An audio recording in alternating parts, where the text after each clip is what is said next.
Boa noite. Boa noite. O Brasil registra pela primeira vez na pandemia 15 mil mortes em uma semana. O Ministério da Saúde assina a compra de 138 milhões de doses de vacinas da Pfizer e da Janssen. A previsão de entrega é até o fim do ano. O presidente Jair Bolsonaro recorre ao Supremo para derrubar medidas restritivas no Distrito Federal, na Bahia e no Rio Grande do Sul. A Secretaria de Saúde gaúcha investiga a morte de 6 pacientes por falhas na distribuição de oxigênio. No Rio, a polícia investiga o caso de um menino de 4 anos que chegou morto ao hospital com lesões graves em várias partes do corpo. A Justiça Federal do DF absolve o ex-presidente Michel Temer da acusação de favorecer empresas portuárias. E afirma que a denúncia não ficou minimamente comprovada. A Polícia Federal prende 2 suspeitos de roubar dados sigilosos de mais de 200 milhões de brasileiros. O Jornal Nacional está começando.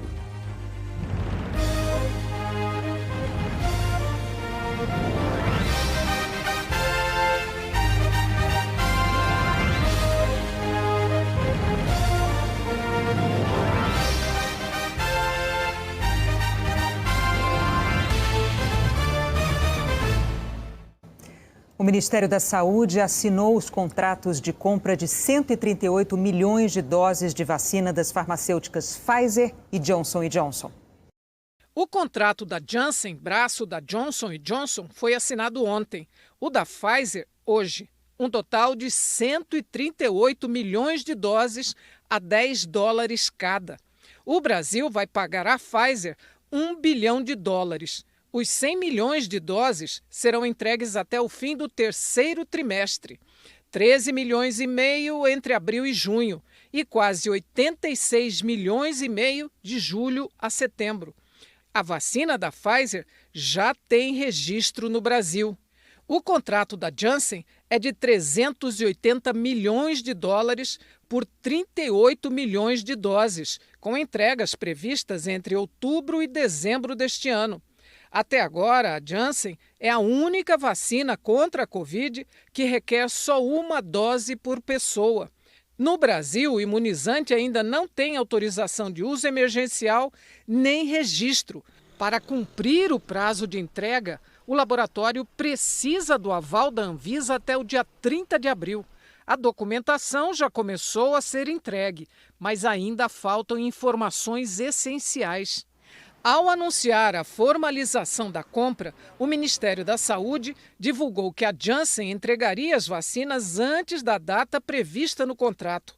Seria quase 17 milhões de doses já entre julho e setembro. Pouco depois, numa segunda nota, o Ministério excluiu essa antecipação. Informou que o cronograma de entrega das vacinas está sujeito a alterações e que, com essas negociações, o Brasil já possui mais de 562 milhões de doses de vacinas contra a Covid, contratadas para 2021. Mas a conta do Ministério leva em consideração vacinas de laboratórios que ainda não têm contrato assinado ou que não têm autorização de uso no Brasil, como a própria Janssen e a russa Sputnik. Com isso, o problema imediato de falta de imunizantes ainda continua, o que já levou muitas cidades a suspenderem a vacinação.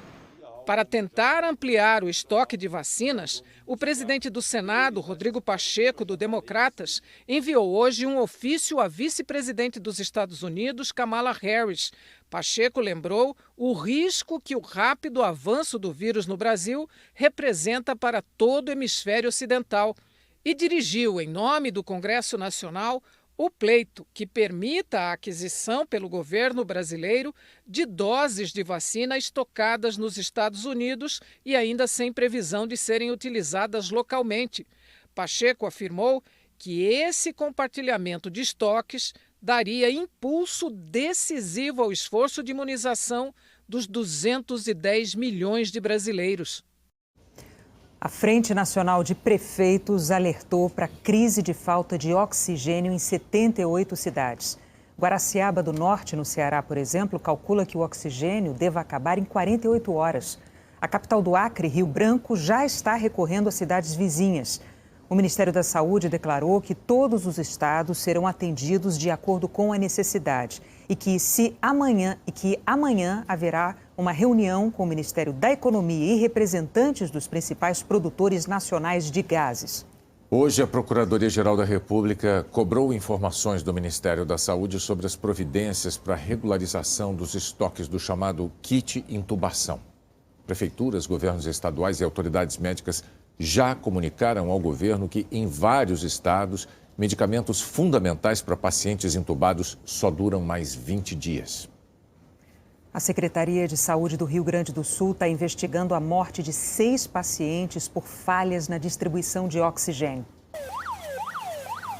A Ligiane acompanhou os momentos de pânico vividos pelos funcionários do Hospital Lauro Reus, em Campo Bom. As ambulâncias começaram a vir, chegar a ambulância de todos os lados, e nas ambulâncias daí já vinham os oxigênios. Era médicos de tudo quanto é lado aparecendo para ajudar. As pessoas da recepção abandonaram a recepção, todo mundo ajudava a socorrer os pacientes, quando daqui a pouco elas começaram a gritar que tinha paciente que tinha morrido. De acordo com o hospital e a Secretaria de Saúde do Rio Grande do Sul, no início da manhã houve uma instabilidade na rede central de oxigênio. No momento da falha, 26 pacientes estavam intubados na UTI e na emergência. 6 morreram. Uma investigação vai apurar o que aconteceu no sistema e se as mortes têm relação direta com essa falha. Não houve falta de oxigênio, não houve falta de atenção a eles ali. A gente só vai saber a realidade depois da sindicância com a empresa. O que nos entristece mesmo é a perda dessas vidas. A mãe do Mike estava internada com Covid há 2 semanas e foi uma das vítimas. Desde quando ela veio para cá, ela estava no estável. Ela não melhorava nem piorava. Ontem eles ligaram, ela está melhorando. Ela reagiu aos remédios, ela reagiu a tudo. A gente se tranquilizamos, fomos trabalhar. E hoje ganhei essa notícia. Só nesta semana, 1.550 pessoas morreram de Covid no Rio Grande do Sul. O senador por Sergipe, Alessandro Vieira, do Cidadania, recebeu alta hospitalar hoje, depois de 12 dias internado para se tratar de Covid. O Brasil tem mais de 290 mil mortos pela Covid, segundo os números atualizados pelo consórcio de veículos da imprensa. Oi, Alain, boa noite. Oi, Renata, boa noite para vocês. O Brasil soma agora 290.525 vítimas da Covid e atingiu esse número depois de registrar 2.730 mortes nas últimas 24 horas. Assim, o país teve pela primeira vez mais de 15 mil mortes em uma semana. 89.409 novos casos foram confirmados de ontem para hoje, já são 11.877.009 diagnósticos. Agora a gente vai ver a média de mortes. Cada ponto que forma essa curva aqui representa centenas, milhares de brasileiros que perderam a vida. O que o gráfico mostra é que a média de mortes bateu o recorde pelo 21º dia seguido. Em média, 2.178 pessoas morrem por dia no país, alta acelerada de 50% na comparação com 2 semanas atrás. A média de casos também é recorde. Em média, a cada dia, são 72.670 novos casos confirmados. Isso dá uma variação de 18% em relação a 14 dias atrás. No mapa, a gente confere agora a situação da pandemia pelo país. Com alta na média de mortes, em vermelho, aparecem 20 estados e o Distrito Federal. Sergipe e Tocantins tiveram as maiores altas. 4 estados estão em estabilidade, com variação de até 15% para mais ou para menos na média de mortes, e aparecem em amarelo. Em azul, 2 estados com queda na média de mortes, Amazonas e Roraima. Vamos ver agora os números da esperança, os números da vacinação. 508.366 pessoas receberam a primeira dose no Brasil nas últimas 24 horas. Assim, o total de vacinados com a primeira dose é agora de 11.492.854, o que corresponde a 5,43% da população. A segunda dose foi aplicada em 4.122.203 pessoas, ou 1,95% da população. O Brasil, a gente sabe, é o segundo país mais atingido nessa pandemia em número total de mortos, atrás apenas dos Estados Unidos. Uma diferença significativa é que os Estados Unidos estão muito à frente na vacinação. Lá, o governo Joe Biden anunciou que conseguiu bater a meta de vacinar 100 milhões de americanos em apenas 59 dias de governo, 41 dias antes do que o estipulado. Somando com as doses que já tinham sido aplicadas no governo Trump, os Estados Unidos aplicaram até agora, até a hora do almoço de hoje, 118.313.818 doses, mais de 100 milhões a mais do que o Brasil. Hoje, todos os estados e o Distrito Federal atualizaram os dados da vacinação por aqui. Os que mais vacinaram aparecem com tom mais escuro de azul. Os números mostram o percentual de pessoas que tomaram a primeira dose em relação ao total da população. E os 5 que mais aplicaram a primeira dose até agora são os mesmos, se revezando ali nessas 5 primeiras posições: Amazonas, São Paulo, Distrito Federal, Mato Grosso do Sul e Rio Grande do Sul. Em g1.com.br/coronavírus você encontra outros dados do seu estado e mais informações sobre a vacinação. Porque o Brasil precisa de mais vacina, sim. Renata e Bonner. Obrigado, Alain. O jornal Folha de São Paulo publicou hoje uma pesquisa do Instituto Datafolha sobre a Covid. 8 em cada 10 brasileiros avaliam que a pandemia está fora de controle. A margem de erro é de 2 pontos percentuais para mais ou para menos. Em janeiro, 62% consideravam que a pandemia no Brasil estava fora de controle. Agora, 79%. Antes, 33% achavam que estava em parte controlada. Agora, 18%. 3% avaliavam que a pandemia estava totalmente controlada no começo do ano. Agora, 2%. 2% não sabiam em janeiro e agora 1%. A pesquisa também mostrou que o medo dos brasileiros de serem infectados pelo coronavírus bateu recorde. Em março do ano passado, 36% disseram que tinham muito medo do vírus. Em abril, 38%. Em maio, 45%. 47% em junho. Em agosto, 43%.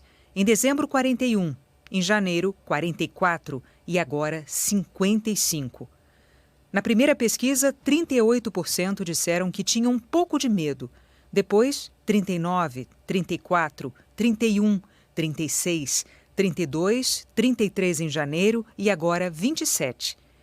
Em março, 26% afirmaram não ter medo. Depois, 23%, 21%, 19%, 18%, 24%, 16% e agora 12%. Menos de 1% disse que já tinha se infectado nas 3 primeiras pesquisas. Depois, 3%, 4%, 3%. Nas 2 pesquisas mais recentes, 7%. O Datafolha também quis saber como está o nível de isolamento social dos brasileiros. No começo de abril do ano passado, 54% responderam que só saíam de casa quando inevitável. No meio de abril, 50%. No fim de abril, 53%. Em maio, 50%. Em junho, 51%. Em agosto, 43%. Em dezembro, 34%. Em janeiro, 33%. E agora, 41%. Na primeira pesquisa, 24% disseram que tomavam cuidado, mas ainda saíam de casa para trabalhar ou outras atividades. Depois, 26%. 27%. 35%, 34%, 44%, 54%, 53% e agora 47%. 18% responderam que estavam totalmente isolados, sem sair de casa de jeito nenhum. Depois, 21%, 16%, 13%, 12%, 8%, 5%, 7% e agora 8%. 4% afirmaram que estavam vivendo normalmente, sem mudar nada na rotina, nas 2 primeiras pesquisas. Nas 3 pesquisas seguintes, 3%. Depois, 6%, 7% em dezembro e janeiro. E agora, 4%. Em cada 10 brasileiros, 9 dizem usar máscara sempre que estão fora de casa, segundo a pesquisa Datafolha. Em agosto, 92% dos entrevistados disseram sempre usar a máscara quando estão fora de casa. Em dezembro, 88%. E agora, 92%. Na primeira pesquisa, 5% disseram usar de vez em quando. Depois, 8%. Agora, 6%. Em agosto, 1% disse usar a máscara raramente. Depois, 2%. Agora, 1%. Disseram não usar máscara, 2% na primeira pesquisa e nas 2 seguintes, 1%. O Datafolha ouviu por telefone 2.023 pessoas na segunda e terça-feira. A seguir, estados endurecem as restrições para conter o contágio na pandemia. O presidente Bolsonaro recorre ao Supremo para derrubar medidas decretadas por 3 governadores. O ex-presidente Michel Temer é absolvido da acusação de favorecer empresas portuárias. A polícia do Rio investiga o caso de uma criança de 4 anos que chegou morta ao hospital.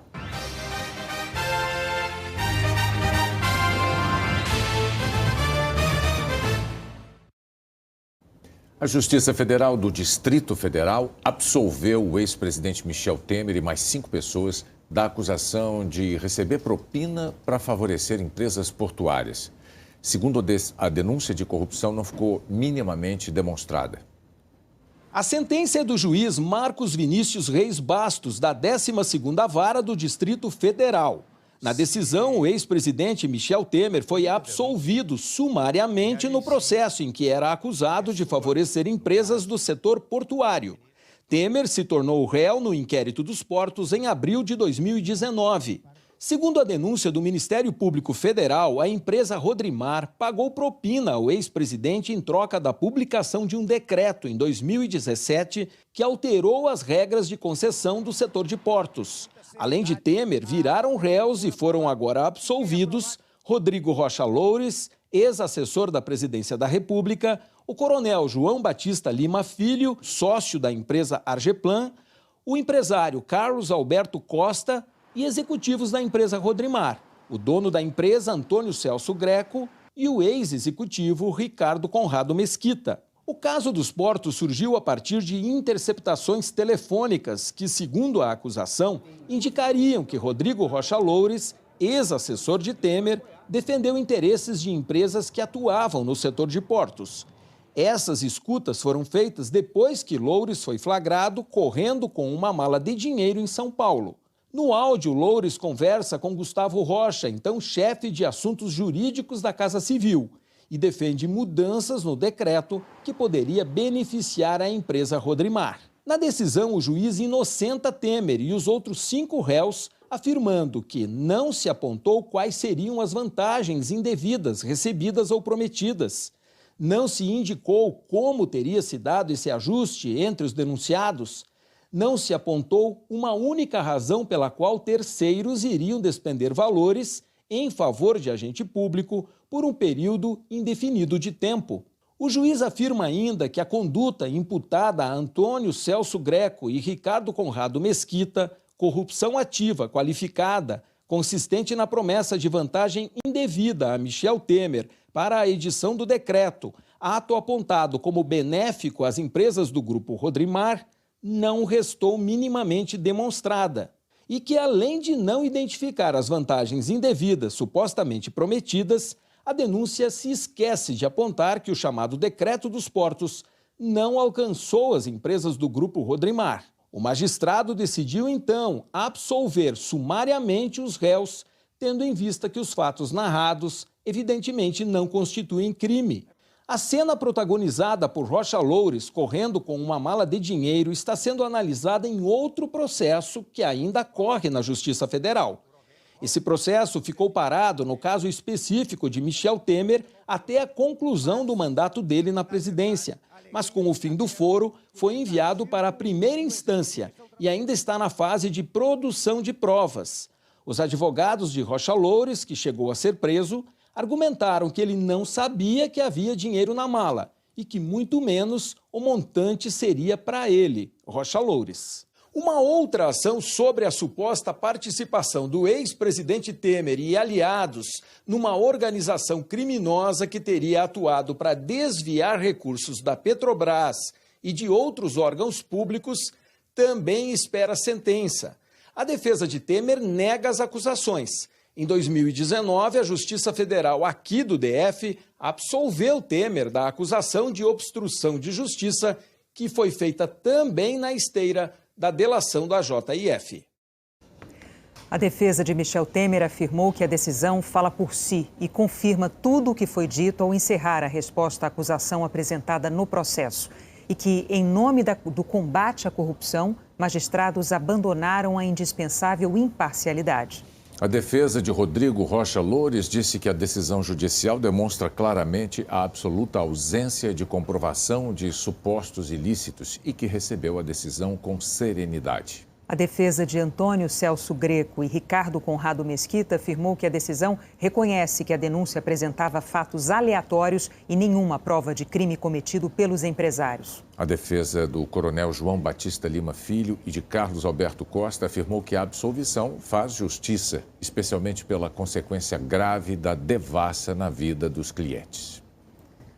A polícia do Rio está investigando o caso de um menino de 4 anos que chegou morto ao hospital, levado pela mãe e pelo padrasto. As versões apresentadas até agora sobre a morte de Henri Borel Medeiros, de 4 anos, intrigam a polícia. A primeira delas surgiu ainda no hospital, onde a criança deu entrada já sem vida na madrugada de segunda-feira da semana passada. Segundo o boletim de atendimento médico, ao qual o Jornal Nacional teve acesso, a mãe do menino, a professora Monique Medeiros, e o namorado dela, o vereador Doutor Jairinho, do Solidariedade, contaram que estavam em casa, que ouviram um barulho emitido pela criança e levantaram para ver. Chegando no quarto, encontraram Henri gelado, pálido. Ele já não respondia. Correram então para o hospital, onde as manobras de ressuscitação de nada adiantaram. Na última quarta-feira, o casal prestou depoimento durante 12 horas e a versão do barulho da criança não foi mencionada. Monique contou que depois que a criança dormiu no quarto do casal, ela e o vereador Jairinho foram assistir a uma série em outro cômodo. E por volta de 3h30, ela acordou com o som da televisão e acordou Jairinho, que havia dormido depois de tomar vários remédios. O advogado do casal afirma que eles encontraram a criança caída no chão. Quando ela entra no quarto do casal, ela se depara com o filho Henri deitado no chão. Fica desesperado, sem saber o que aconteceu, pega o filho no colo, se encosta na cama e observa que o filho está com as extremidades geladas. Grita por socorro para o Jairinho, que estava no banheiro no quarto de hóspedes. O advogado também afirmou que o casal está devastado e não sabe a causa da morte. O laudo da necrópsia mostra uma morte violenta, causada por hemorragia interna e laceração hepática, resultado de uma ação contundente, lesões nos rins, fígado, pulmões e em 3 partes da cabeça. O laudo não é conclusivo sobre o que provocou tantos ferimentos. A polícia está ouvindo testemunhas. Peritos consultados pela Globo consideram pouco provável que as lesões identificadas no IML sejam resultado de um acidente doméstico, como uma queda no quarto ou de tentativa de reanimação. E aqui o perito é claro, com uma laceração hepática do fígado e que parece pouco provável de uma manobra de reanimação. A lesão está em áreas diversas do corpo, o que uma queda não proporcionaria, que as informações falam numa queda em casa, na cama, acho muito improvável. O Henri tinha passado o fim de semana com o pai. O engenheiro Leniel Borel de Almeida Júnior disse que o Henri estava saudável quando ele deixou o filho no condomínio onde a Monique e o doutor Jairinho moram. Foi o pai que acionou a polícia, aconselhado pela equipe médica do hospital. O menino estava íntegro, estava perfeito. O Henri era perfeito. Ele era tudo para mim. Eu daria tudo que eu tenho hoje para mais um dia com meu filho, cara. A Polícia Federal prendeu hoje 2 hackers suspeitos do maior roubo de dados do Brasil. A operação foi autorizada pelo ministro Alexandre de Moraes, do Supremo Tribunal Federal. Um dos hackers, Marcos Roberto Correia da Silva, de 24 anos, foi preso nesta casa em Uberlândia, no Triângulo Mineiro, onde mora com a família. No quarto dele, a Polícia Federal apreendeu um computador, CDs e HDs. De acordo com a investigação, Marcos Roberto é um dos suspeitos pelo vazamento de dados pessoais de 223 milhões de brasileiros, inclusive de pessoas mortas. São informações como nome completo, CPF, CNPJ de empresas e endereços que o hacker tentava vender em sites na internet usados para negociar informações. Ele primeiro oferecia uma parte de graça, depois queria cobrar pelo resto dos dados. Ele também é investigado por envolvimento na invasão que expôs informações de ex-ministros e ex-servidores do Tribunal Superior Eleitoral no primeiro turno das eleições municipais do ano passado. E foi denunciado em janeiro pelo Ministério Público Federal por ter invadido os sistemas do Senado. Um segundo hacker, Yuri Batista Novaes, foi preso hoje em flagrante por posse ilegal de arma, enquanto a Polícia Federal cumpria mandados de busca em Petrolina, Pernambuco. Yuri teria uma participação importante no esquema. Pode ter sido peça-chave para o grupo conseguir as informações pessoais das vítimas do mega vazamento. Por isso, hoje, no fim da tarde, o ministro Alexandre de Moraes determinou a prisão preventiva dele. A investigação é conduzida pela Diretoria de Inteligência Policial da PF, que recolheu uma grande quantidade de dados hoje. Um dos arquivos apreendidos, por exemplo, tinha milhões de nomes e CPFs. Os investigadores querem saber como e onde essas informações foram roubadas e também quem as comprou. A suspeita é que até dados pessoais de autoridades públicas, como ministros do Supremo, estavam sendo oferecidos em troca de dinheiro. Os hackers podem ser enquadrados nos crimes de invasão de dispositivo informático, obtenção de comunicação privada e divulgação de informações sigilosas, além de associação criminosa, que têm penas que variam de 3 meses a 4 anos de prisão. Ronaldo Lemos, advogado especialista em tecnologia, diz que é necessário investir mais em proteção na internet para evitar esses vazamentos. A gente precisa ter uma infraestrutura mais sofisticada do ponto de vista da tecnologia e que impeça que vazamentos como esse se repitam. Senão o problema ele vai continuar. Você tampa um pedaço do problema hoje e amanhã tem um outro vazamento que afeta de novo milhões e milhões de pessoas. Então, tudo isso é sintoma de um problema maior, que é a infraestrutura do país em cibersegurança não está adequada. O novo presidente do Banco do Brasil deve assumir o cargo até o fim do mês. Fausto de Andrade Ribeiro é funcionário de carreira do banco desde 1988. Ele é formado em Direito e em Administração, tem especialização em Finanças Internacionais e pós-graduação em Economia. Desde setembro, Fausto Ribeiro é diretor-presidente da administradora de consórcios do banco.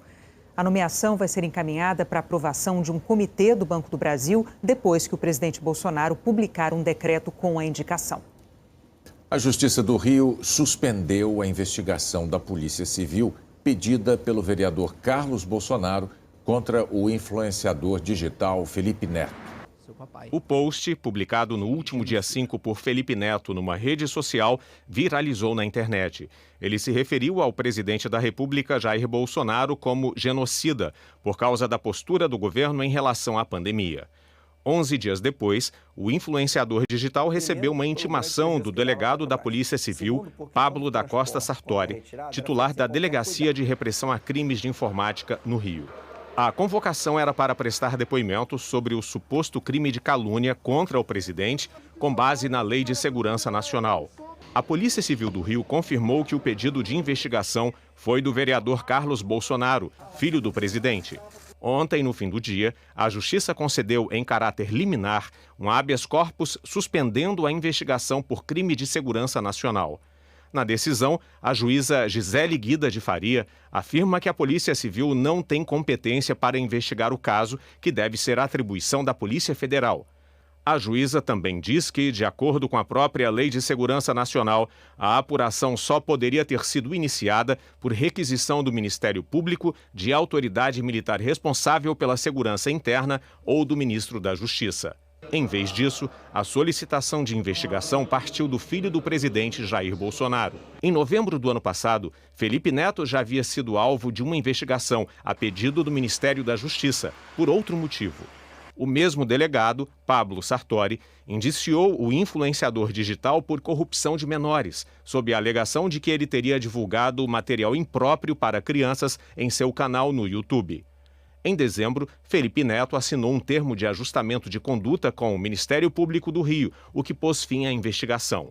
A atuação do delegado Pablo Sartori levou o pessoal a pedir investigação do Ministério Público do Rio e da Corregedoria da Polícia Civil. O partido ressalta que Sartori foi o mesmo delegado que abriu investigação contra os jornalistas William Bonner e Renata Vasconcelos, com base numa notícia-crime apresentada pelo senador Flávio Bolsonaro em dezembro do ano passado. A notícia-crime afirma que os jornalistas, no exercício de sua profissão, teriam descumprido ordem judicial, exibindo reportagens sobre denúncia do Ministério Público contra o senador da República Flávio Bolsonaro, no caso das rachadinhas. Mas o Ministério Público determinou o arquivamento desse processo por considerar sem fundamento a acusação aos jornalistas e ressaltou que deve prevalecer, neste caso, a liberdade de informação. O PSOL considera que o delegado utilizou o cargo para perseguir os jornalistas e o influenciador Felipe Neto, de maneira a intimidá-los para favorecer os interesses da família do presidente Bolsonaro. Se a gente considerar que o mesmo delegado instaurou uma investigação ilegal, no uso da palavra utilizada pela juíza, contra mim, por crime contra a segurança nacional, e que esse mesmo delegado me indiciou ano passado por corrupção de menores, sem ter feito qualquer investigação, e que esse mesmo delegado também instaurou inquérito e indiciou os apresentadores William Bonner e Renata Vasconcelos, e que todos esses pedidos foram feitos ou por filhos do presidente da República ou por políticos ligados ao presidente da República, eu acho que fica bem fácil para a gente concluir que a polícia vem sim sendo utilizada como instrumento de perseguição política. Juristas afirmam que há uma diferença entre o que é um direito fundamental garantido pela Constituição e pilar da democracia, que é a liberdade de expressão, e aquilo que se configura como crime, ameaça, calúnia, difamação. Pessoas que se envolvam em tramas ou ameaças à vida de autoridades públicas ou de seus familiares, ou ameaças à própria democracia, devem ser responsabilizados nesses termos. Mas o que não se pode é confundir isso com a crítica livre de jornalistas, de artistas, de cidadãos em geral, de influenciadores digitais, que, na verdade, vocalizam a voz de parte da sociedade. As mazelas da liberdade de expressão, como regra, deve-se responder com mais liberdade de expressão. O debate público é livre exatamente para a contraposição de ideias, ainda que muitas vezes os termos sejam contundentes, sejam ácidos, e é natural que seja assim em qualquer sociedade livre e democrática. A Secretaria de Polícia Civil do Rio afirmou que o trabalho da Delegacia de Repressão a Crimes de Informática é técnico, baseado nas leis e sem perfil ideológico, e que estão em andamento 33 investigações de pessoas ligadas à política, 15 filiados a partidos de esquerda, 8 filiados a partidos de direita e 10 a partidos de centro. A Procuradoria da República no Distrito Federal arquivou o inquérito que investigava se o chargista Renato Aroeira e o jornalista Ricardo Noblar cometeram crimes previstos na Lei de Segurança Nacional. Perdão. O caso começou a ser investigado a pedido do ministro da Justiça, André Mendonça, que alegou um suposto crime contra a honra do presidente Jair Bolsonaro. Uma charge em que uma caricatura do presidente transforma um símbolo de serviços da saúde, a tradicional cruz vermelha, numa suástica nazista. Em depoimento, Aroeira disse que a charge tinha o objetivo de mostrar que a fala de Bolsonaro, incentivando pessoas a entrarem em hospitais para checar se existiam leitos desocupados, representava uma situação de risco claro e evidente à saúde. A PF concluiu que, diante da liberdade de expressão prevista na Constituição, não ficou configurado o crime. Ao arquivar a investigação, a Procuradora da República, Marina Ferreira, afirmou que a Lei de Segurança Nacional deve ser reservada a casos de atos que atentam contra a segurança do Estado. Com o aumento de casos e de mortes por Covid, a maioria dos estados brasileiros endureceu as restrições à circulação de pessoas e ao funcionamento do comércio. Lockdown, toque de recolher, suspensão de atividades não essenciais. De norte a sul do país, prefeitos e governadores vêm ampliando as restrições para frear o avanço da pandemia. Na região norte, uma das situações mais críticas é a de Porto Velho. Desde o dia 16 de janeiro, a capital de Rondônia tem toque de recolher das 9 da noite às 6 da manhã. E o comércio pode funcionar com 30% da capacidade durante a semana. No fim de semana, só abrem serviços essenciais. A Prefeitura de Macapá decretou estado de calamidade pública e, desde ontem, todo o estado do Amapá está em lockdown, que deve durar uma semana. Na região Nordeste, todas as capitais adotaram algum tipo de medida restritiva. Decisões com base na ciência, ouvido constantemente os técnicos para que a gente tome as decisões mais acertadas, sempre com o único objetivo de salvar vidas em Alagoas. Em Salvador, tem toque de recolher das 8 da noite às 5 da manhã. Bares, restaurantes, praias e academias estão fechados há um mês. No Recife, a quarentena mais rigorosa começou ontem. É proibido ir à praia. Comércio de rua pode abrir, mas só para fazer entregas. Precisamos do apoio da população, porque precisamos diminuir a velocidade da transmissão da doença para deixar de gerar esses doentes graves. Em Brasília, as restrições para o comércio, bares, restaurantes, salões de beleza e academias, que terminariam na semana que vem, foram prorrogadas até dia 28 de março. Curitiba está em lockdown desde a semana passada. Comércio e academias estão fechados. A partir de amanhã, o transporte público atenderá apenas os profissionais de saúde e de atividades essenciais. O Tribunal de Contas do Estado suspendeu a circulação de ônibus a pedido do Sindicato dos Motoristas. Porto Alegre segue as regras do governo estadual, que valem para todo o Rio Grande do Sul. Só serviços essenciais podem funcionar. Vamos aperfeiçoar aí a nossa fiscalização de conscientização. Então, e até temos convidado as pessoas, né, para que elas nos ajudem, né? As restrições em Belo Horizonte ficaram mais duras nesta semana. Desde quarta-feira, todo o estado de Minas Gerais deve seguir o toque de recolher e só serviços essenciais podem abrir. No Rio de Janeiro, ninguém vai poder pisar na areia no fim de semana. A prefeitura proibiu acesso às praias, praticar esportes, tomar banho de mar e até estacionar na orla. Não é uma questão de vontade do prefeito. Ou nós temos consciência daquilo que nós estamos vivendo, ou nós respeitamos as vidas, ou nós vamos viver uma situação inadministrável nos próximos dias. O estado mais populoso do país vive desde segunda-feira a fase emergencial do plano de enfrentamento da pandemia, mas o isolamento social ainda está abaixo do recomendado pelas autoridades. Ontem, o prefeito de São Paulo, Bruno Covas, anunciou que vai antecipar 5 feriados na semana que vem.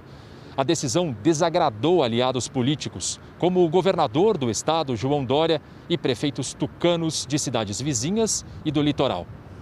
O governador João Dória disse hoje que o prefeito Bruno Covas deveria ter discutido a medida. Nós alertamos ontem a Prefeitura de São Paulo de que uma medida como essa deveria ser discutida previamente com o governo do estado de São Paulo e com os prefeitos da região metropolitana e também do litoral. Faltou aí um pouco de bom senso da Prefeitura de São Paulo em fazer esse compartilhamento prévio para evitar exatamente o mal-estar que acabou provocando. Em nota, o prefeito Bruno Covas respondeu que falta senso de urgência e que na Prefeitura de São Paulo tem menos falação, foco no trabalho e colaboração. Ele disse ainda que faz o que pode para defender os moradores de São Paulo e que cada um precisa assumir suas responsabilidades. O governo do estado cancelou até o fim do mês a operação que permite que mais faixas fiquem disponíveis para veículos que seguem em direção ao litoral. É para desestimular as pessoas a irem para a praia. Os prefeitos do Grande ABC, onde vivem 2.800.000 pessoas, e da região do Alto Tietê, que reúne mais de 1.600.000, oficializaram ontem um pedido ao governo do estado para que decrete o lockdown. A gente vai aguardar até a segunda-feira para que o estado se manifeste sobre esse nosso pedido, oficialmente de 19 cidades, mas o sentimento das 39 cidades aqui da região metropolitana. Já decidiram pelo lockdown as cidades da região de São José do Rio Preto e Ribeirão Preto. No sul e no centro do estado, várias cidades também resolveram fechar tudo. Entre elas, Araraquara, a primeira cidade a adotar o lockdown. Na contramão das medidas adotadas por governadores e prefeitos, o presidente Jair Bolsonaro entrou com uma ação no Supremo Tribunal Federal pedindo o fim das medidas restritivas no Distrito Federal, na Bahia e no Rio Grande do Sul. A ação foi assinada pelo presidente Jair Bolsonaro. É contra os decretos que restringem o funcionamento de atividades consideradas não essenciais e determinam o toque de recolher para limitar a circulação de pessoas do fim da noite até a madrugada do dia seguinte. Bolsonaro argumenta que as medidas são inconstitucionais porque só poderiam ser adotadas com base em lei elaborada por legislativos locais e não por decretos de governadores. O texto afirma que os governadores, sob a pretensão de conter o avanço da pandemia da Covid, optaram por utilizar o poder coercitivo estatal para tolher fulminantemente a liberdade econômica. Os decretos editados pelos governadores do Distrito Federal, Rio Grande do Sul e Bahia foram elaborados com base em entendimentos firmados pelo STF ao longo de 2020, que dá autonomia a estados e municípios para ações contra a pandemia. O Supremo, no entanto, não dispensou o governo federal de centralizar essas ações. Os governadores também levaram em conta a lei de fevereiro do ano passado, que reconheceu a competência de governadores e prefeitos para agir, sempre orientados por critérios técnicos e científicos. A lei lista uma série de providências, como isolamento e quarentena, que restringem atividades. Os governadores reagiram. Ibanez Rocha, do Distrito Federal, do MDB, que é ex-presidente da OAB do DF, disse ao G1 que os decretos não têm nada de inconstitucionais e foram editados dentro da competência a ele estabelecida na própria Constituição e na lei. O governador do Rio Grande do Sul, Eduardo Leite, do PSDB, também criticou a posição de Bolsonaro. Infelizmente, coloca a energia em conflito, em confronto, em enfrentamento, desprezando a gravidade da pandemia, quando ele poderia estar colocando essa energia toda em ajudar, em conseguir vacina para a população, que é isso, presidente, que a população precisa, vacina, e não confronto e conflito como o senhor está estabelecendo. O governador da Bahia, Rui Costa, do PT, disse ter confiança de que o STF vai, mais uma vez, confirmar que estados e municípios podem adotar medidas sanitárias para o controle da pandemia. Vai, mais uma vez, deixar claro que a vida, que a ciência prevalece e não a negação, eu diria, da vida e da ciência não vão prevalecer, na minha opinião, no STF. No mundo inteiro, a humanidade só encontrou duas formas de combater o vírus. Uma é a vacina. A segunda forma é o distanciamento social. Na ação, Bolsonaro fez uma comparação entre as medidas de isolamento adotadas pelos governadores com o estado de sítio. Ele afirma que há, é verdade, previsão no texto constitucional para restrições no direito de locomoção por meio de ato do Poder Executivo, mas trata-se de prerrogativa especialíssima e restrita ao plano federal. A Constituição somente contemplou a edição de medidas de conteúdo tão drástico em contextos específicos de convulsão e de calamidade, mediante os institutos do Estado de Defesa e do Estado de Sítio. Além disso, a intensidade das medidas segue um escalonamento muito claro, em que o estado de defesa aparece como etapa inicial, na qual a limitação dos direitos individuais é menos severa. A obrigação de permanência em localidade determinada, de outro lado, somente é admitida no âmbito do estado de sítio, que em alguns casos surgirá apenas quando comprovada a ineficácia do estado de defesa. Ambos os mecanismos, sítio e defesa, em nenhum momento foram decretados sob a Constituição de 1988. O artigo 137 da Constituição estabelece as condições em que o estado de sítio pode ser decretado pelo presidente da República. Comoção grave de repercussão nacional ou ocorrência de fatos que comprovem a ineficácia de medida tomada durante o estado de defesa, declaração de estado de guerra ou resposta à agressão armada estrangeira.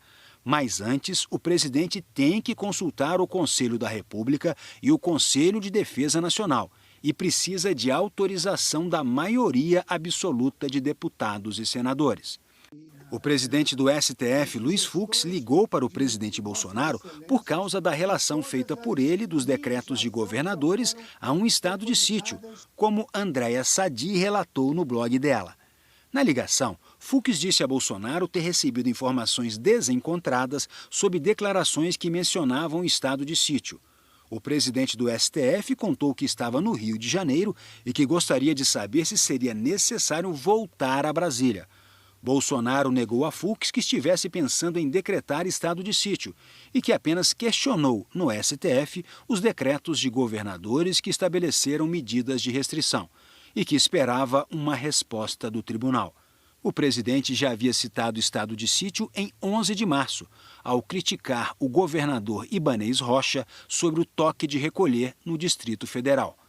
A associação com o estado de sítio recebeu críticas de especialistas em direito. As medidas restritivas adotadas por alguns estados, entre eles o Distrito Federal, não caracterizam um estado de sítio. Na verdade, essas medidas, como o lockdown e o toque de recolher, elas têm amparo, elas têm uma sustentação em uma lei específica, que é a lei da pandemia, e elas se dirigem especificamente à proteção ao direito à saúde. Então, essas medidas restritivas são menos abrangentes do que aquelas que poderiam ser adotadas com a decretação de um estado de sítio. Na ação, o presidente Bolsonaro argumenta também que não há comprovação de que o toque de recolher noturno diminua a transmissão do vírus.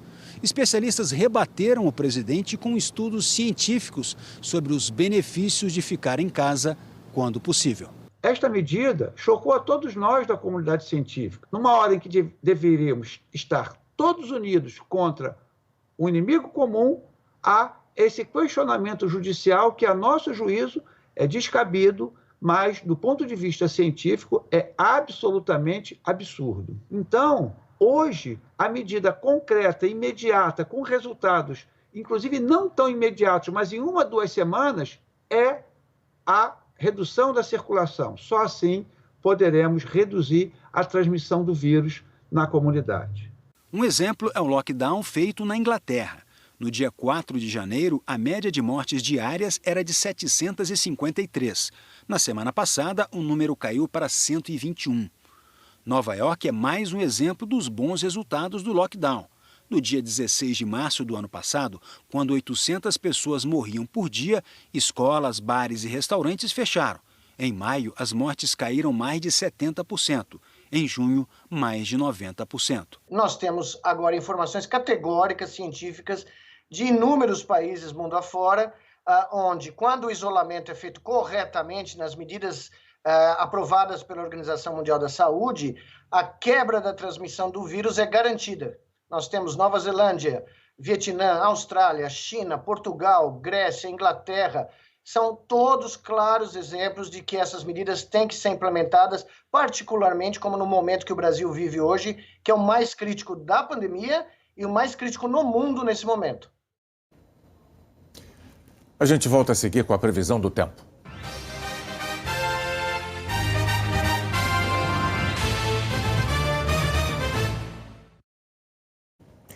Hora da previsão do tempo, o verão está acabando e amanhã, pelo menos formalmente, começa o outono. Anne Lotterman, será que esse outono é para valer mesmo? Boa noite. Vou mostrar tudo, Renata. Boa noite para você, para o Bonner. Boa noite a todos. O outono começa oficialmente amanhã no Hemisfério Sul, às 6h38 da manhã, horário de Brasília. O outono é a estação de transição do verão para o inverno e por isso é comum a gente ter dias ainda com o calor do verão e de um dia para o outro quedas bruscas nas temperaturas. O sul do país é a primeira região a perceber essa mudança na estação e as primeiras ondas de frio devem começar no fim de abril. Esse outono será com mais dias seguidos de tempo seco e mais calor que o normal. No Sudeste, o outono começa com chuva e, no geral, a tendência é de chuva abaixo da média e dias quentes, especialmente em São Paulo e também Minas Gerais. No Centro-Oeste agora, abril vai começar com chuva bem distribuída entre Mato Grosso, Goiás e Distrito Federal. Já em Mato Grosso do Sul, pouca chuva, tanto em abril como em maio, e com isso esquenta, aumentando o risco de queimadas. As estações do ano elas são definidas pela variação da temperatura, que são muito mais percebidas nas regiões sul, sudeste e parte do centro-oeste. Na maior parte do norte e do nordeste, nós temos duas estações, a chuvosa e a seca. Enquanto no norte, na estação chuvosa, chove todo dia e o dia todo, na estação menos chuvosa, que começa só lá em maio, temos chuva quase todos os dias. No Nordeste, a chuva agora passa a se concentrar na faixa leste da região. Como é que fica o tempo neste sábado? Vamos lá, Renata. Olha, com chuva em grande parte do país. Tempo firme mesmo, só em parte de Roraima, do interior de Pernambuco até o norte de Minas Gerais, no Rio de Janeiro e nessa área aqui de Santa Catarina e também do Rio Grande do Sul. Os avisos de atenção para chuva forte e temporais atingem uma grande parte do Brasil. Vou destacar Palmas, Uruguaiana no Rio Grande do Sul, Teresina, Salvador e São Luís, onde a chuva neste sábado ela pode vir forte e volumosa. Pancadas rápidas em São Paulo, com máxima de 29 graus, Belo Horizonte, Goiânia e Florianópolis com 30 graus e Cuiabá 31. Em Porto Alegre, a máxima de 32 graus. No Rio de Janeiro, 33. Em Vitória, 31. Brasília, 27. Fortaleza, 30. E em Manaus, 32 graus. Bom fim de semana para você. Para todos. Obrigado, Mari. No Globo Repórter de hoje, você vai ver a relação da maior metrópole do Brasil com a natureza. Vamos conhecer pessoas que fazem de São Paulo um lugar melhor, com mais qualidade de vida. Na floresta que renasceu das cinzas, quem desmatava agora trabalha para proteger o meio ambiente. A história de amor que fez um homem construir a casa em torno de um pinheiro. Os encantos da Cantareira. O parque cercado pela metrópole guarda uma riqueza em espécies animais. E o que move o plantador de árvores que fez surgir um parque inteiro? Hoje, no Globo Repórter. E mais uma vez, o Jornal Nacional termina com um sinal simbólico do nosso respeito por milhares de famílias brasileiras em luto.